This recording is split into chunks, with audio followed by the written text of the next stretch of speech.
সেকেন্ডের 5 সেকেন্ডের গুলো একসাথে করে তাদেরকেও আমি অন্তরের অন্তঃস্থল থেকে ধন্যবাদ জানাই। কারণ অন্তত আমার আলোচনাগুলো আপনি শুনেছেন।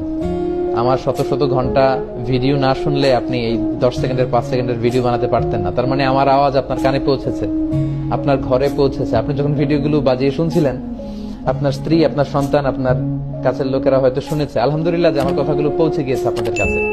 সো আমার এই ফ্রি পাবলিসিটির জন্য আপনাদেরকে ধন্যবাদ। তবে সম্মান দেওয়ার মালিক হচ্ছে আল্লাহ।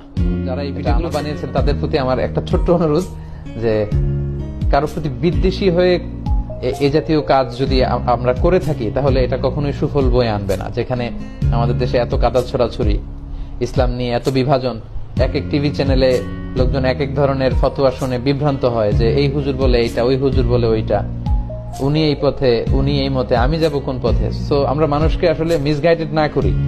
আমরা একজন মানুষের ভালো ভালো দিকগুলোকে যদি এপ্রিসিয়েট করার সুযোগ হয় সেটার জন্য আমরা করি। আমরা যেন বিদ্বেষী না হই কারোর ব্যাপারে। হৃদয়কে অনেক প্রশ্ন করছেন, প্রায় 7,500 ভাই বোন আপনারা ইতিমধ্যে এই লাইভটিতে যুক্ত হয়েছেন। I love you all. আপনাদের সবাইকে আমি ভালোবাসি আল্লাহর জন্য। উহিব্বুকুম ফিল্লাহ। আমাদের এই ভালোবাসা শুধু যেন হয় মহান রবের জন্য। আমরা এই কামনা করি।